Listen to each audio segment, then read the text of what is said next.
Hello guys, আসসালামু আলাইকুম। আজকে আমি রান্না করব ছোটো মাছের রেসিপি। তো আমি প্রথমে মাছটা কেটে নিলাম।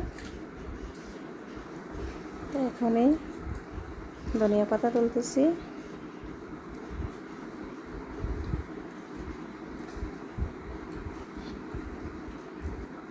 তো এখন আমি এখানে কিছু পেঁয়াজ কুচি নিলাম।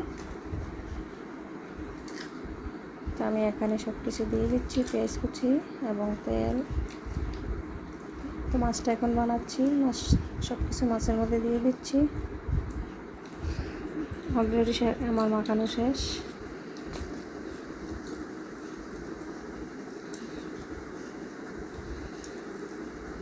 তো আমি কড়াইতে দিয়ে দিচ্ছি। এখন বেশি একটা নাড়াচাড়া করা যাবে না, হালকাভাবে নাড়তে হবে।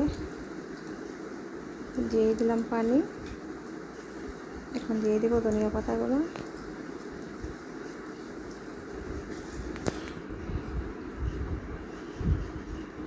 দেখেন কতটা সুন্দর আর কতটা লোভনীয় হয়েছে, মাশাআল্লাহ।